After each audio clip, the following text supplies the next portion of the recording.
going on, everybody? This is Chris Classic. I just got off of work, but while I was there in the time, I saw Raw on Netflix. Now, I don't know if they're going to keep calling it that, but if you watching this video, thank you for rocking with me. If you're watching this on tonight or tomorrow or a few days down the line, appreciate you guys.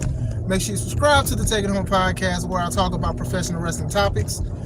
Also, I upload my videos as a professional wrestler. I've been doing it for, it'll be 13 years in March. Wow, 13 years of my life I've dedicated to professional wrestling as Classic Alpha. If you look at my playlist, I have a lot of my matches, old and current, so make sure you subscribe to hear me talk about wrestling. Not only that, and do it. Also, make sure you subscribe to the YouTube page of C3 Ultimate Wrestling. That is me and my wife's professional wrestling company of 6 years. So make sure you guys get you subscribe to that too. You look at some of the great wrestlers that are there. We don't have control of the company, unfortunately, but we're working on that. But in the meantime, February 1st, Dyer, Indiana. So if you are in the Midwest, you do not want to miss this. Or you're any part of the world, man. You fly, drive, float, however you want to. Come see some great wrestling in Dyer, Indiana with 15 The Takeover. It is going to be a great show. So like I said, this channel, I talk about wrestling and I put my matches up as a professional wrestler, Classic Alpha. C3 Ultimate Wrestling, that is me and my wife's professional wrestling company. Then we have shows that are coming up, and we also have shows from the past that are uploaded. So come see some of the greatest wrestling in the Midwest. Alright. Raw on Netflix was great. If I do not say the appearances, the non-wrestling things, if I don't say them in order, please forgive me. Please forgive me. For what I saw, it was great. I like to analyze things. You guys know that. So, the show was 3 hours, from 7 Central Time to 10 Central Time. It was 3 hours, and within those 3 hours, it was only 4 matches. And I keep asking myself, am I missing a match? Did I forget a match? Is there a match that I'm overlooking? But I'm like, no, when you write it down, when you look at it online, it was only 4 matches in 3 hours. Now, I do know, especially in the past, that a lot of people used to get upset with the WWE because they were being like, we want to see more wrestling. It was like, oh, it's too many talking, it's so much talking, it's too many segments and stuff is corny. But that's the thing. It hasn't been corny.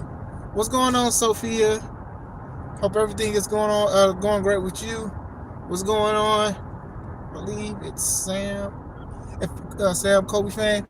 If I say your name wrong, please forgive me because I am driving. What's going on, guys? What's going on, guys? Steven. So, like I was saying, for what I seen, like being the analytical person that I am, it was 4 matches in the span of 3 hours.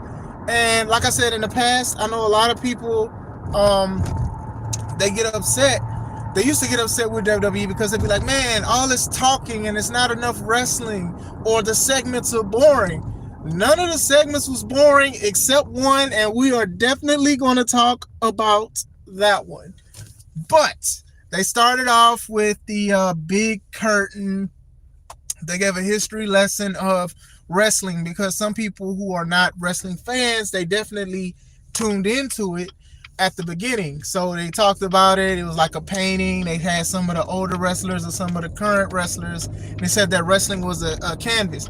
I love hearing that because when I go live and when I do car vlogs, that's like the main thing that I say, is that like wrestling is art. And I know I'm not the first person who said it, but I also said the ring is our canvas. Our bodies are the paint and paint brushes. It depends on how we utilize them. And I think that it was good. The painting that they had was good. I don't know if they're going to sell it or whatever. I know they'll make money. Then at the end of it, curtains go down. It's Triple H. Everybody's clapping, cheering, and stuff like that. Triple H does the intro. Then it goes to The Rock. Well, it goes dark. So people was like, oh my gosh, who's it going to be? Who's it going to be? And it was The Rock. With his People's Championship belt that he gave to his 2 daughters. And then he starts talking to the crowd. Crowd loves The Rock. The Rock loves the crowd. He acknowledged some people. He acknowledged his cousin. He said, "What's up to Cody?" I didn't know Cody was in the crowd. Dang, Cody was just in the crowd. I thought he was gonna be in the crowd for the whole show. But still, he said he was looking forward to the match with him and Solo, Roman and Solo. And if you saw my predictions, I definitely thought that he was going to be involved in it somehow. But after he does his intro, the finalies, the people's eyebrows, everybody knows that he's on the board of TKO. I know a lot of people feel like he's an egomaniac with certain things, but I will say this, as a wrestler, I do like that he is on the board of a wrestling company, because sometimes when a business is very successful, people who don't know anything about that business who take over, they'll just start doing crazy stuff and wind up losing business and customers because they think since it's so successful they can do anything.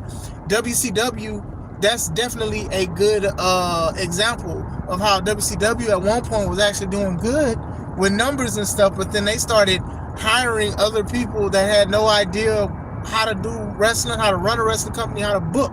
So with that being said, I will say that as far as The Rock is concerned, first match, Solo Sikoa versus Roman Reigns. We did it all.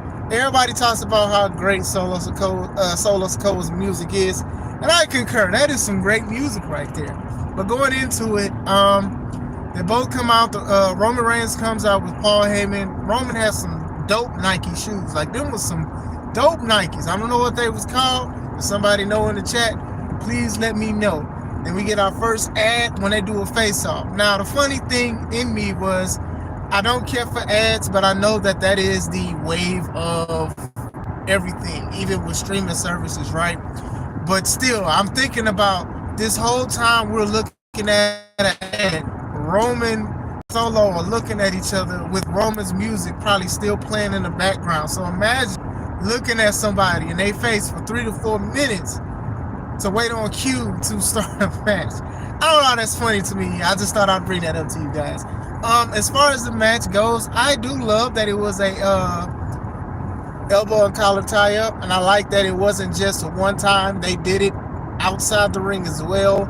They did a power struggle, because people forget that, I don't think people forget, people got to remember that Solo was the muscle at one point. Like what Jacob is to Solo in Bloodline 2.0, that's what Solo was to Roman in the first iteration of the Bloodline. So them showing power, going crazy with the things, then the items come out with the tribal combat. That's probably going to be the new name for no DQ matches anywhere.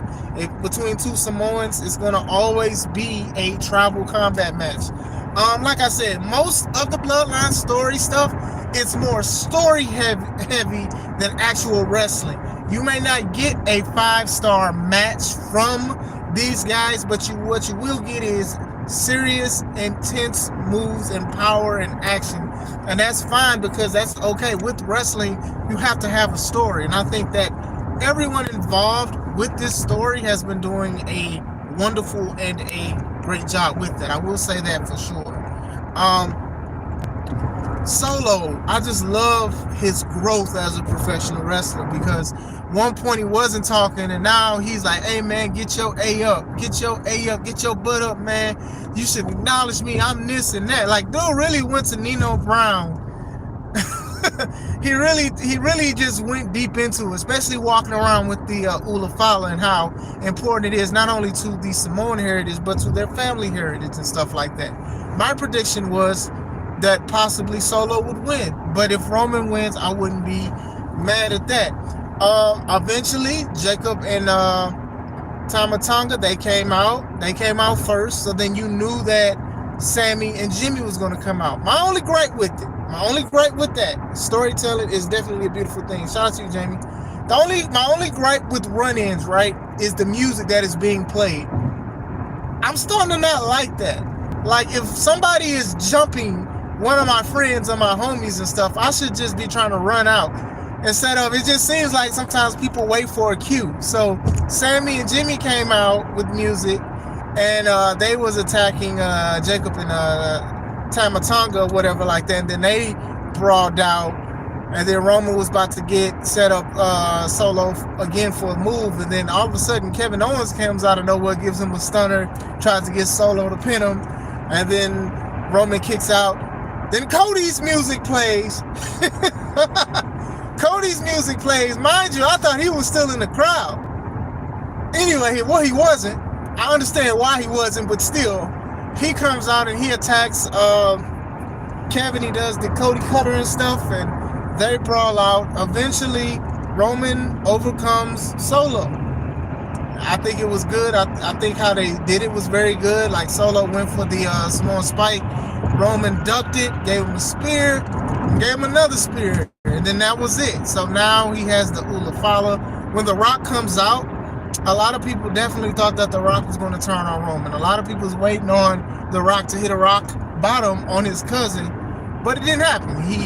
He gave him his hand, shook his hand, he gave him a hug, said, "I love you," put the Ula Fala on him. I really do wish that Paul would have did it, but that's just me. That's just me.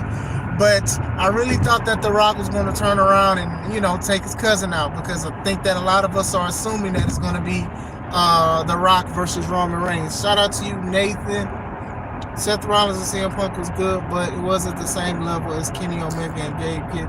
I got to watch that match. I have to watch that match. I know that Wrestle Dynasty was last weekend, and I'm not even going to lie, there's only a few matches that I want to see. I will say this, sidebar, Kenny Omega has done a great job with, you know, taking his time. Now, I know he had an injury, he had the illness, the verticulitis and stuff like that, but even before that, he was taking a break. And I think that a lot of the people in AEW, especially quote-unquote the elite, they need to kind of take a page out of his book, because people love him, and from what I heard, he's still on fire, and he did not miss a step returning into wrestling. But going into that, like I said, it was only a few things, but as far as the match goes, it was good. I'm going to go through the matches, then I'll go through the segments that I remember and promos and stuff. Second match was Liv Morgan versus Rhea Ripley for the Raw Women's Championship. Now, I thought it was a last woman standing match. I could have sworn that's what was advertised. Maybe it was, and maybe they changed it because they were the second match, and basically a last woman standing match is a last man standing match, is anything goes, chair shots, anything.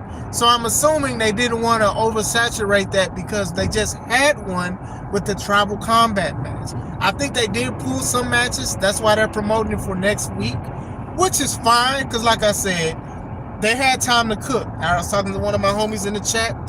They had time to cook. Sometimes people want longer matches and stuff like that, then that means that if you want longer matches, you will have less matches as well. But they did great. I love you, Solo. Yeah.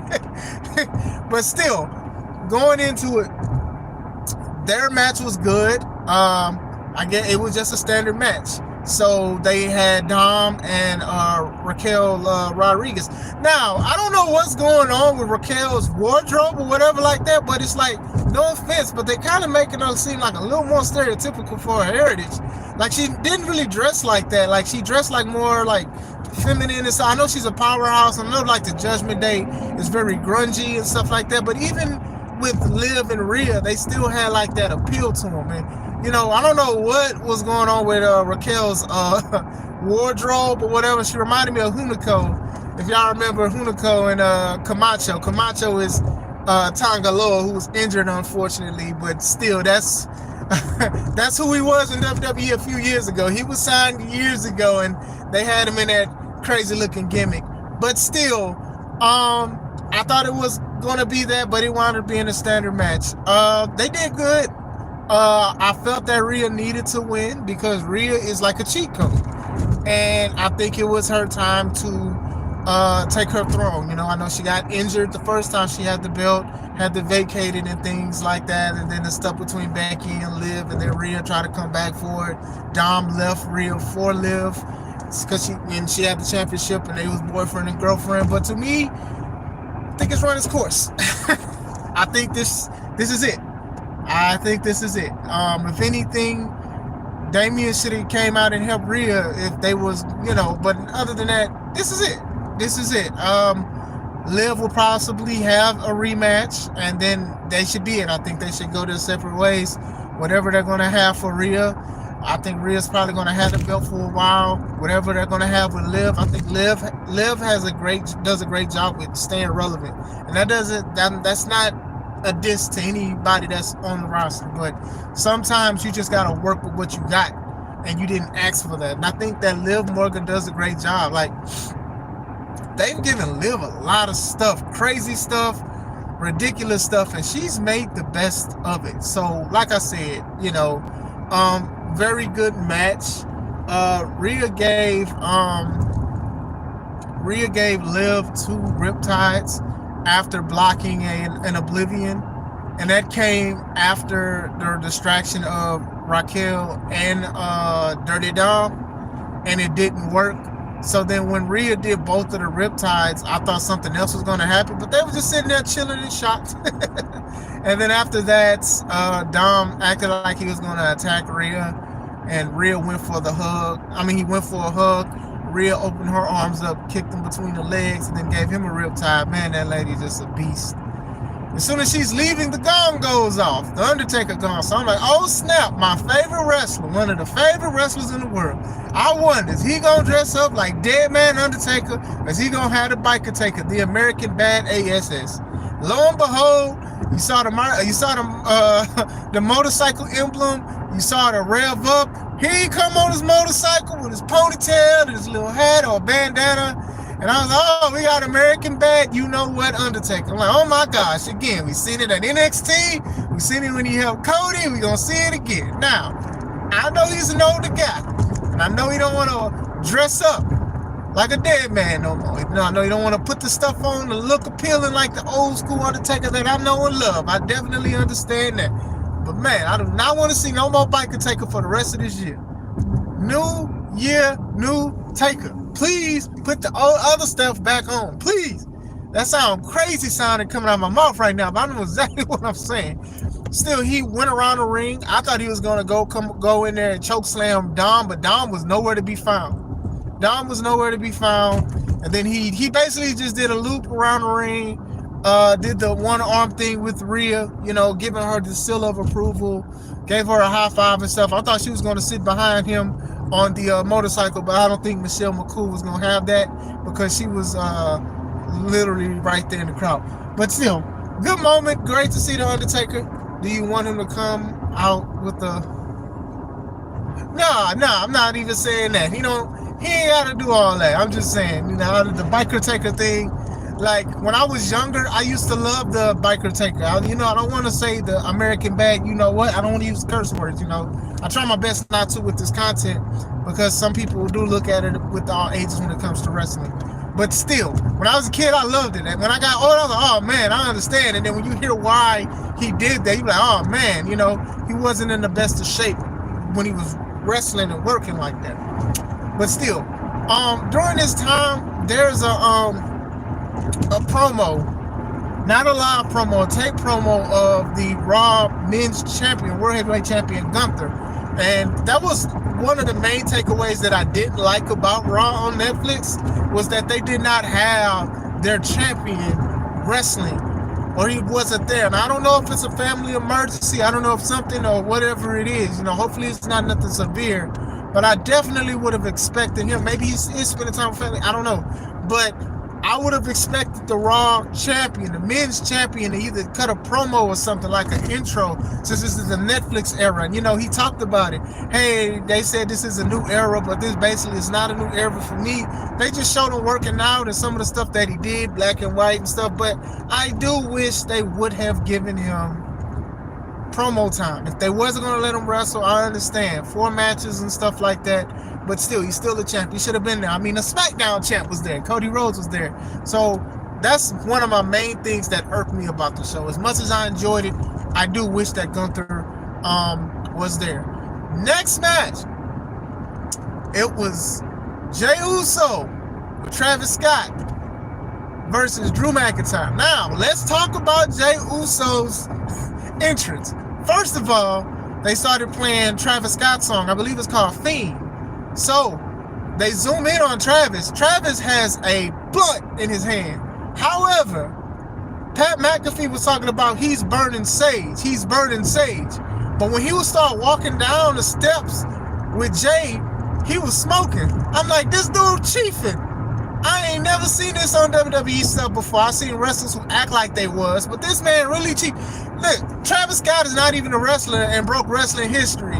The first person to come out smoking a blunt, going down the steps on a WWE live show, smoking. He the real tribal chief. He was really chiefing. That's why I sent a thumbnail, because it's so funny to me. Jey Uso getting the crowd behind him and stuff like that. I know he was tired. Jay be so tired before he even wrestle and cut a promo. He come out, raising your hands up and down like that and getting the crowd behind you. That can be so tiring. And he does it so much to the max. Almost every time he gets the microphone, what up? Uso, Jay. Like, I understand though. I definitely understand. But he had time because it was ads. Because like I said, the Netflix ads and stuff like that. Drew comes out. They start the match. Jay does a dive out. But then Drew takes over for the majority of the match. As Drew should. Drew is what? 6'6", 270 pounds. Like, I've been loving his ring work more because it feels like the old school feel. It does remind me a bit of Gunther, but Drew is doing it his own way or whatever like that. Jay would get into pockets where he would kick out of moves and he would do things, and then Drew would do his stuff. He would do the Future Shock DDT, or he just manhandled Jay for a power bomb. Jay even gave him a power bomb when Drew was punching him, giving a 10-punch count. He gave him a power bomb and stuff like that. Intense from both guys. Got a couple "this is awesome" chants. Almost every time Drew went for, not every time, but when Drew went for a couple claymores, Jay would get out somehow and be super kicked. But then even to the end of the match, he ducked it and then he rolled Drew up, pinned him, and ran out. Good match. I had Drew winning, but I'm not mad at Jay. I think that him, Jay and Drew, they can cook again. I truly do think that they can cook again. I think that it'll be good matches. I know that Drew is beelining for Mr. Reigns and stuff like that, but still, I do think them running it back will be pretty good. It is okay for some people to lose. It's definitely fine. It doesn't mean they're a jobber or they're worthless and stuff like that. Some of y'all on this internet gotta watch when y'all say that stuff respectfully, but still. Hogan. Hulk Hogan. He comes out. There's cheers and boos, and then the boos, they drown out the cheers. So Hogan, let me tell you something, brother. And I've been wrestling for 40 years. Boo. I've had some tag partners in my life. Boo. He started trying to name drop some Hall of Famers that people know and love, and they booed because they ain't booed them. They booed him. Hold it down, bars. Hogan brought up Macho Man. They booed. Brought up Andre the Giant. They booed. And like I said, they're not booing the wrestlers he's named. They're booing him. Now, I've seen a couple events where the boos were probably covered with cheers. I don't know if they edited the cheers and stuff or what, but this is the loudest I've seen from like a live boo or whatever like that. He promoted his beer. It was more boos. Not the beer boos from the fans. And you can tell he's like, the best tag team now is Raw on Netflix. What you gonna do? And he ripped his shirt and it said Netflix is Raw. And he didn't even take the shirt off all the way. He turned around with Jimmy Hart. You could just tell he was just upset. You can tell he was upset. Now, with a whole bunch of the stuff that has happened between a few years of Hogan, saying racial things and saying selfish stuff, and even wrestlers speaking about how selfish he is and that won't work for me, brother. Like, that comes from Hogan and stuff. And a lot of people, they really let him have it. Like, they do not want to see him. And this is crazy. This is a new era of wrestling, right?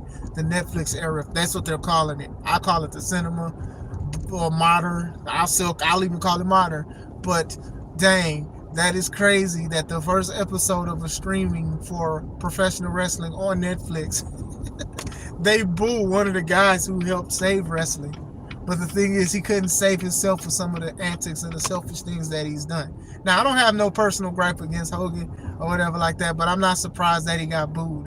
Yeah, I did catch secondhand embarrassment. His reaction walking in the back. Yeah, you could tell he was upset.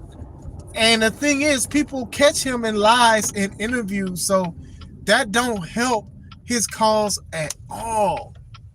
It don't help his cause at all, yo. So, but still, I'm gonna talk about Cena segment at the end. Next match was CM Punk versus Seth Rollins. This was probably the most anticipated match alongside Roman and Solo, but I think this was a little bit more anticipated. This being the main, I had no problem with. Both of these guys, they did great. Wrestling, when you do wrestling, wrestling is real to me, right? Y'all can see it say scripted and all of this other stuff. When you have intensity like these two had, it works. It's magic, right? And I think they both did it. They stared at each other, then they start going in. Punk start punching and stuff. Seth start punching, kicking, and everything like that. CM Punk scared me. CM Punk scared me when Seth was out the ring, and then he tried a springboard. Now, when he did the springboard, Seth moved out the way, but Punk landed. But he looked like he landed funny, and it was a little scary to me, only because of what's been going on with the past few years with Punk doing small things, things that he usually does, and hurting himself, unfortunately. But I do think that he was good. They started doing stuff on the announce table that was going back and forth. Seth started selling his knee like he was in pain and stuff. Both of these guys talking a lot of trash to each other, going around the ring.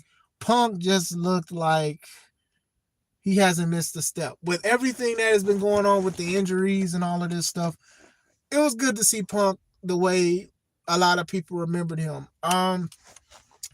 Eventually, they started trading finishes on each other. Seth did GTS to Punk. Punk went out. He threw Punk in. Punk did the curb stomp. They call it the stomp now, rightfully so. It should have been called it that. But still, they even went to the announce table. Seth did a pedigree on the announce table, didn't break, and then he threw Punk back in there and gave him one. Gave him another pedigree. There was one part they was on the top rope. I thought, since they was doing pedigrees, I thought CM Punk was about to do the Pepsi plunge. If you don't know what that is, that's basically a pedigree off the top rope. It's on YouTube. It's kind of devastating. We saw some vintage stuff from Seth. Seth did his buckle bomb. And I was like, oh my gosh, I haven't seen this in a while. I ain't gonna lie, I was kind of excited to see that because I actually liked the move. He gave him the buckle bomb, then he gave him the what's it, the curb stomp? Because he gave him two go to sleeps. Yeah, he gave him two go to sleeps. I want to say he gave him the curb stomp, then he put his leg on the ropes. So then eventually he was trying to set something up again. And then Punk got him for a GTS. And then Seth bounced off the ropes and landed on Punk's shoulders after the GTS. And to me, that was so good. I like small details like that. You don't always have to pick somebody up for a finisher or whatever like that. I just love how he just leaned on him and then Punk picked him up. He struggled a little bit. But it was good. I thought that was pretty good. Hits him with another go to sleep. 1, 2, 3. Seth was bleeding. Punk has won a couple of his stuff. Post-match said he's going for the champs and stuff like that. I haven't watched all of it. I'll watch it when I get in the house. But still, great match between these two. I don't think they're going to run it back. I don't think they need to. Seth is going to be Seth. I've said that Seth is a 5-tool player. So I think Seth can do anything. He can help somebody or he can elevate and stuff like that. So very good match. I think that they delivered in the main event. Earlier, John Cena came out. He was saying a lot of people are asking him what is his Future, since this is his last year. And then people was like, maybe he should be another champ, maybe be a champion once again, 17-time champ. And people was like, you deserve it, you deserve it. And he was like, hey, you know what? I think my time is done. I think I'm past that. And he was like, some people think I should go against Logan Paul. Maybe I should go against Gunther. Maybe I should go against Cody Rhodes. And it made people excited and stuff because I think a lot of people do want to see him in Cody Rhodes. And then Cena was just like, man, I don't think I could just do it anymore and stuff like that. I don't think it's in me anymore. It's my time is past or whatever like that. And besides, it's been like 2000 and something days since I won a match, so it's not right for me to go for a champion. He was like, oh man, if I wanted to do that, I would have to do the Elimination Chamber, or I'd have to do Money in the Bank, and the people start cheering because Royal Rumble is in 3 weeks. Then it's like, oh well, there's Royal Rumble, and then they start cheering, like, oh yeah, and he was like, hey man, I was just going to show up, but I'm going to go in and try to win the Royal Rumble because the only time we use never is never give up. This dude is spitting, man. This dude is such a natural on the microphone, and to me, when people rap, right? They always talk about how people should be an MC, a mover of crowd. And that's what John Cena does on the microphone. When you can get people behind you, when you can get people eating out of the palm of your hands and wanting to hear what you have to say and responding to you and telling you positive stuff, that's a big thing. Like, there are people that do great promos, but to have people with their emotions on their sleeve and they're showing that, John Cena is the king of that. So we'll see. We'll see where it goes from here. WrestleMania is around the corner. It's going to always be around the corner till it ain't. But yeah, like I said, Raw on Netflix was good. I ain't gonna lie to you, I don't think I'm going to be watching Raw on Netflix every week, only because of time and other things. Like with my company, C3 Ultimate Wrestling, I'm trying to get stuff together with that and stuff, and with work and spending time with family. But I do love that I could go back and watch it instead of seeing clips if I have a desire to. I'm going to look at clips still. I don't mind looking at the clips, but it's good. I haven't watched Raw in almost 10 years because we stopped doing cable because we felt like it was no benefit to it with internet and YouTube and stuff like that. So still, I think this was a great show. I think this was a great showcase for sure. It was a great showcase. Like I said, my biggest gripe was that Gunther did not wrestle, or he was not there, because he's the champ. And I believe that the champion should be there. But let me know what you guys think. Did you guys enjoy it? I enjoyed it. Was there something you wanted to see? There was like promos for Penta. There was a promo for him, and then Chad said he wanted to go against a luchador, so that's probably going to happen next week. They said Dakota Kai versus Lyra Valkyria. I always say her name wrong. Lyra Valkyria for the Intercontinental Women's Championship. Ludwig is going to go against Sheamus. Like they've been cooking, man. They've been cooking, but let's see where it goes from here. I was surprised there was no Becky, no Alexa Bliss, and no Penta. Penta is most likely next week. Penta's probably next week. Like I said, WWE has been doing a model of less is more, and I think they've done a great job with that. Like I said, this was a 3-hour show with only 4 matches. You get what I'm saying? But it didn't seem like people was talking too much or it got boring until Hogan was there. Then people booed that man. But other than that, yeah, I see what they're doing. They're trying to spread this stuff out because this may be the most people watch it. You get what I'm saying? It may.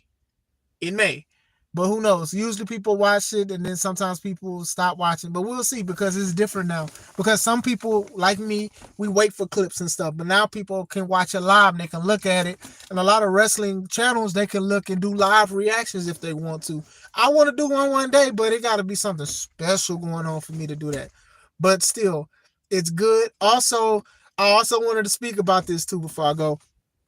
The Rock said that they was the highest gate ever for a WWE event. And in my mind, I'm like, dog, them tickets must have been $1,000 each. Look, I understand wanting to be a successful business, but highest gate means highest prices for tickets and stuff like that.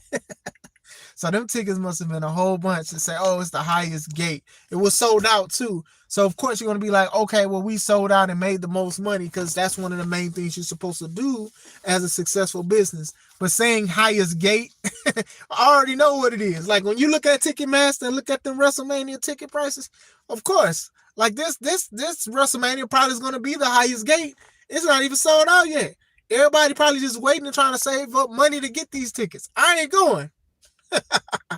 I ain't going. Them tickets is too high. Especially when I found out people spending like $300 or $600 for 2-night events. Oh no, y'all can have that. Y'all have that. I'm gonna watch it right here in Indiana. But still, let me know what you guys think. I'll be looking at the comments and stuff like that. I hope you guys have a wonderful and a blessed night. Thank you guys for rocking with me. Thank you for the people I just met tonight in the chat. Thank you guys. I appreciate you guys for spending a little time with me. I am home, so I'm going to go to sleep because I got some things I got to do before I go back to work. This is Chris Classic. Let's take it home.